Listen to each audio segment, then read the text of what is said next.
Hey, what's going on, everyone, and welcome to episode 25 of the Alec Walt Show. I'm your host, Alec Walt, alongside another very special guest, and today we're talking about the Atlanta Hawks. The Hawks were the biggest surprise in the Eastern Conference playoffs this year, and joining me to talk about that and more is Bob Rathbun, the 25-year television voice of the Hawks.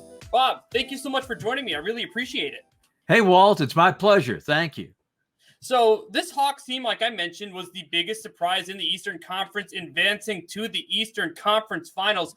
After watching this team all season, are you surprised that this team made it that far? Well, I'd have to say yes, because I think everybody kind of feels that way. Yeah. What was so amazing about the run was the complete transformation of this team. Back on March the 1st, we were 14-20, going nowhere. We didn't even know if we'd make the play-in tournament. And after the coaching change and Nate McMillan came on to become the head coach, everything changed. We won our first 8 games. We got healthy. We played better defense. We stopped giving up big leads in the fourth quarter. And as the confidence grew, you could tell that something special was happening. We tied New York for 4th in the final standings, but we're seeded 5th because the Knicks owned the tiebreaker. But after about 2 games in that series, everybody knew the Hawks were the better team. And it turned out to be just that, winning 2 games to Garden. And then the Philadelphia series was quite remarkable for the Hawks to win 3 games on the road in that series, including Game 7, which the Hawks franchise, dating back to St. Louis, Milwaukee, Tri-Cities, you name it, had never won a Game 7 on the road. So to do that was pretty remarkable. And had Trae not stepped on Sean Wright's foot, we would very easily be in the NBA Finals today. So it was an incredible run. It turned the city upside down, and I think just big things ahead for this team. So let's talk about that change you were mentioning, Nate McMillan taking over as the interim coach. Of course, now he is the full head coach. What exactly did you see out of this team?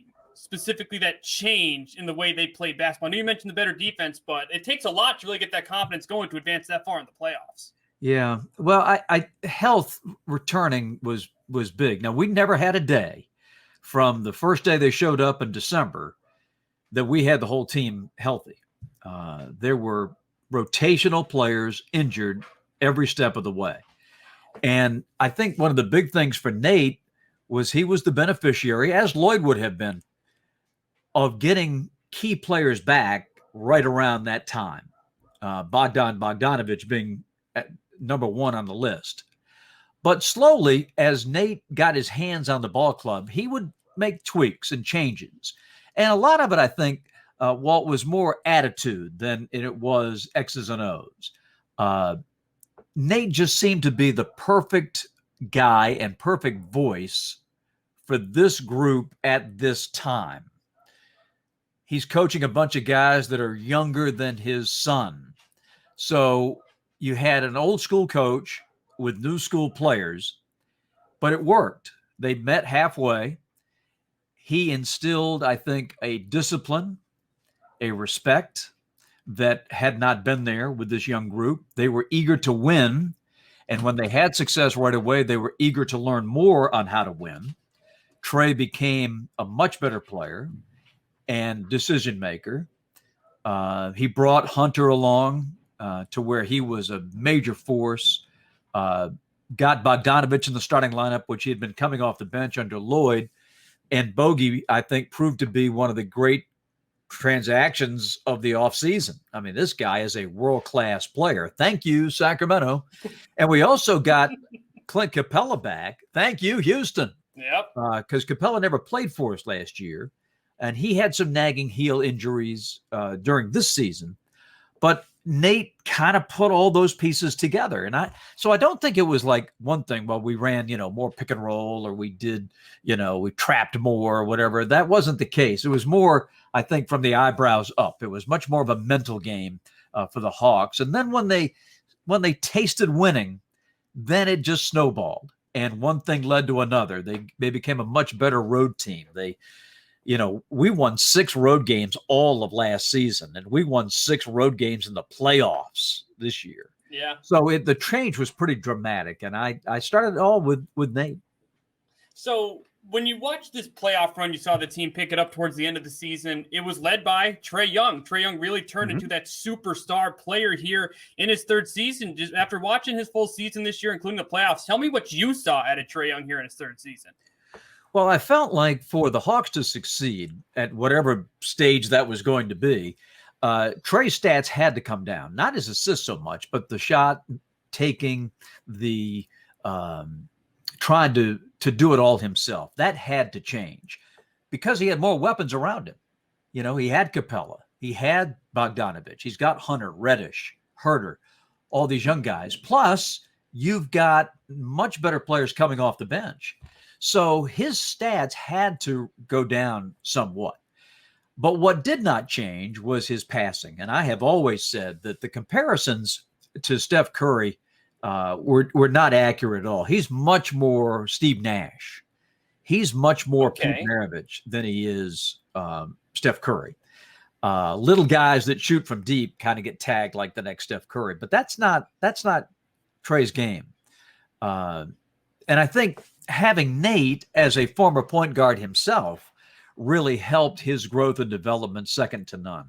If you did watch a Hawks game closely, and you would watch the huddle at a timeout, for example, when the game's on the line, Trae is locked in, man. He is hanging on Nate's every word. And so there was a mutual respect there. And,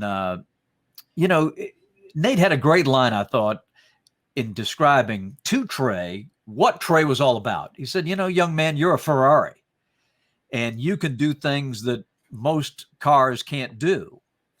But even a Ferrari has to slow down on an icy patch. And those icy patches are the fourth quarter. That's when the pressure's on, when the heat's on. And you can't play the game in the fourth quarter like you played in the first quarter. So it was just a great thing to watch from the outside, how this mutual admiration society took place between the old point guard and the new point guard. So entering the first full offseason with him as his head coach, how could you see Trae taking his game to another level? Well, Trae understands now the importance of the regular season, which I don't think he did before. I mean, you kind of do, but now he knows what home court advantage is all about. Mm-hmm. And that's the next step for this team. I've always said that if you win 50 or more games and you get home court advantage in the first round, you're an elite team in this league. There's only 8 of those and 4 in the East. So if the Hawks can do that, then they will have taken another major step. Playoffs is a lot about matchups and timing and luck and those things. And luck is injury is a part of that. So if they can hit the playoffs next season with their whole complement, and who knows what the final roster is going to look like, but if they can take this core group with some key additions, I think, they got a pretty good chance because Trae's special now. Yeah. His ability to score, and not the dramatic logo 3, but his ability to score, I think you'll see in the mid-range, and he's got the floater down. I mean, nobody took more or made more floaters in the NBA last season than Trae Young. That's not going away. And everybody has said, well, just get physical with him. Well, is there anybody more physical than New York and Philadelphia? How'd that turn out? I mean, this kid averaged 30 a game and 10 assists in the playoffs, right? So you kind of have to go to plan B, and there isn't much plan B for Trae because he's so elusive and so quick. He has you at his mercy in the pick and roll, particularly in the middle, when the big has got to decide, am I going to come and expose myself to Collins and Capella on a lob, or am I going to go back and drop coverage and dare Trae to beat me with a floater? Well, he'll beat you with a floater. So I just think it's sort of the next step in his development is to win more consistently in the regular season and get that home court advantage and see where that takes him. So before I move on to this offseason, I want to talk about a few players on this current roster who I was very impressed with this season. You mentioned Bogdanović being one of those solid additions here in the offseason. Looking at the stat sheet, he had his best scoring season last year for the Hawks. What made him fit in so well with this team? Well, he fit the need, I think, number one. I don't think anybody knew how good he was in Sacramento. I mean, this is a world-class player, Yeah. EuroLeague champ, Fenerbahce, this guy's played in pressure games, and he's 28 years old. I mean, he's no kid. He's going to turn 29, I think, in August. And he's right in his prime. And he's the perfect complement to Trae. You come double him, you're going to pay. And Bogdanović, if not the quickest release, certainly one of the quickest shot releases in the league. And when he got rolling in April, I mean, he was right up. He was with Steph statistically for made threes per game in the month of April, and it stretched on into May. I mean, he was rolling. I mean, rolling. So he's a great player. He got a great opportunity here. Can you imagine him on Milwaukee? I mean, they never, right? Remember, they tried to engineer that cloak and dagger deal with Sacramento, and it didn't work. But Bogdanović in that offense with Giannis, he'd never miss. Yeah. So we're thrilled that we have him and they don't. How about that? Yeah. Another player you guys have who I was very impressed with in the playoffs. You kind of saw him take over in that Game 7 against the Sixers, and that's Kevin Huerter. I mean, when this guy was drafted, a lot of people penciled him in as just a shooter. He's not that anymore. He's developed into a very solid, well-rounded shooting guard. Yeah, the defense is coming. Very underrated ball handler. Kevin is a smart kid, and it's taken him a couple of years to figure out the NBA game. And now I think he's got it figured out. He knows what he can do, where he can go to get a bucket. I think we all like to see him a little more aggressive. He rarely goes to the foul line. But as you saw in that Game 7, the big moment doesn't faze him, kind of like Trae in that regard. I think he's got a lot of untapped potential still. He might be best suited off the bench. We were forced to start him because of the Hunter injury. But he's going to be around the NBA for a long time, and I hope it's in Atlanta. So one guy we hope to remain in Atlanta is John Collins. His contract obviously expires at the end of this season. It's going to be a very important offseason here for the Hawks. How could you see this situation getting handled up between Collins and the Hawks? I think it's going to end up favorably for Atlanta. Unless somebody just comes with a max front-loaded deal, or maybe back-loaded to get the Hawks, sort of on the hook with the big contracts that they've got coming. I don't see him leaving. He wants to be here. He's played his whole career here. He's made it known he wants to stay. He's got to put on his businessman's cap, but I think he's going to stay. I really do. And they can absorb his money without any trouble right now. The nice thing about our owner, Tony Rustler, is that if we're flirting with that championship opportunity, tax is not an issue. He'll pay whatever he's got to pay. So we're not going to be inhibited by the big money that's due, for all these guys coming down the road. Won't be able to keep them all for sure. But I think they can absorb Collins' contract rather modestly, I think, going forward. So I would be stunned if he left, but I wouldn't be stunned if somebody just, opened up the vault for him. So with still the question marks surrounding John Collins, this team was very close to getting to the NBA Finals. How do you think this team, or what do you think needs to be added to this team to take that next step to advance that next level in the playoffs? Well, I don't know so much about advancing to the next level because, so many factors come into that. Playoff basketball is all about matchups and health, and there's a lot that goes into. You get luck, you gotta get lucky along the way. But I think for the overall 82 game picture and preparing for the playoffs, I think you'd like to have a legit backup point guard, which we don't have, and a little more girth. Not height so much, but girth. Somebody that is not going to get shoved around by the Bobby Portises of the world and the PJ Tuckers. We held our own, but we could use a little more girth. The Okongwu kid is going to be pretty good. He's 20 years old, and he got better every game. I know that sounds like a cliche, but he really did. I mean, every game, his knowledge base expanded. And when he figured out that he can stay out there at 6'8" in his size and battle Embiid and battle, the big boys, it was like, I can do this. And so he's just going to get better. And it'll be a nice 1-2 punch with Capella. But I would say a little more girth and a backup point. So let's talk about Okongwu, who's obviously your early pick last year. I think you guys took him 6th overall. We saw him take a massive step forward as well when you guys brought in Nate McMillan. What would you say would be the perfect offseason for him to be that true dominant backup, can play multiple spots, and give you arguably the best center duo in the league with him and Capella? Well, I just think he needs to play more. I think that's probably true of all the rookies last year. Yeah. They went through such an incredible experience, not being drafted, not doing anything for 6 months, and then not being drafted, no summer league. They didn't know where they were going till Thanksgiving practically. And then they're thrown into it, in a team like ours, we're still trying to figure out where all the pieces are going to go.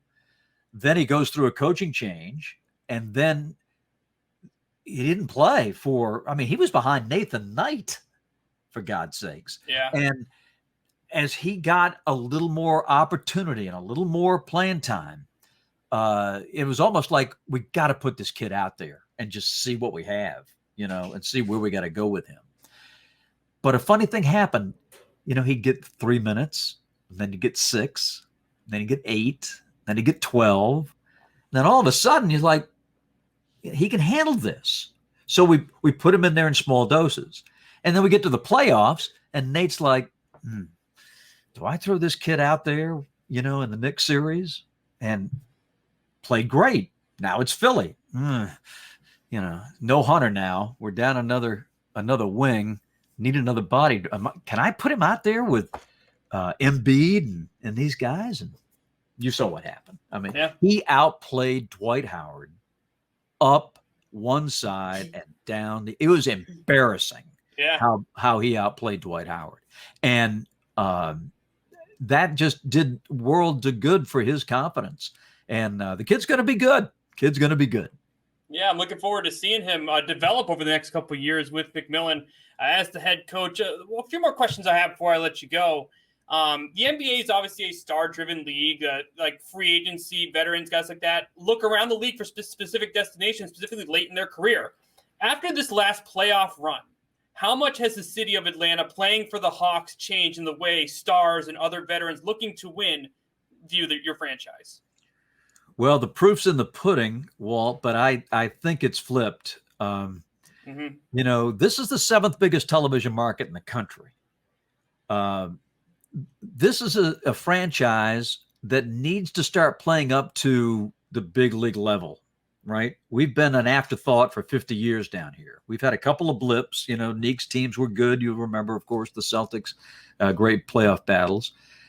We had the 60-win team, but that fizzled pretty rapidly because of injuries and a lot of other different things, a lot of internal strife.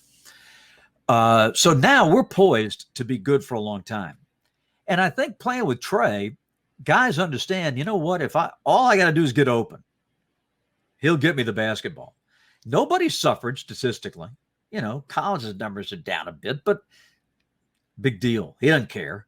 He wants to win. Yeah. Capella, he's had the best year of his career this year. Yeah.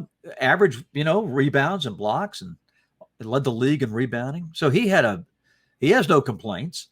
Bogdanović it took him a while to adjust, but once they got it, once they were on the same page, and Nate, ran more stuff for Bogdanović, Trae's like, where are you, buddy? Here you go. Boom.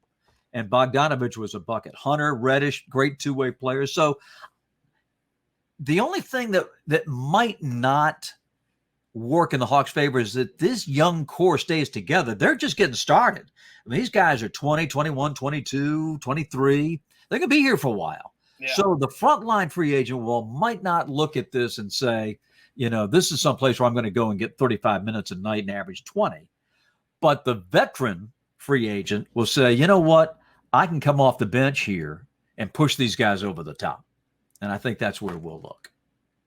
Well, Bob, before I let you go, how can our listeners here follow you on social media and keep up with all things that you're doing? Well, buy League Pass. That would make the NBA That very too. happy. And then you can watch the Hawks games to your heart's delight. But if you want to follow me on Twitter, it's at Bob Rathbun TV. Instagram, same. I tweet, a lot of NBA stuff. So would love to have people join in on the fun. I when I say social media, I do mean social. It's very fun. It's not anything serious. It's just promoting the games and promoting the NBA, and that's what you get out of me. So would love to have more Celtic fans on board. I see your banner. Yeah. You try to cover it up, but I see it. That's okay. You got the Bonnies there in the background. I do. So Go that's Bonnies. good. Any friend of Bob Lanier is a friend of mine. So, Oh, yeah. So Awesome. would love to have the follow, and I thank you for having me on tonight. Awesome. Well, that's going to be it for this episode of the Alec Walt Show. I'm Alec Walt alongside Bob Rathbun. What do you think of the Atlanta Hawks going into this offseason? Feel free to comment that below. Also, don't forget to like this video and subscribe to Down the Block Sports for more of my exclusive content. Thank you, everyone, for tuning in, and we'll see you very soon.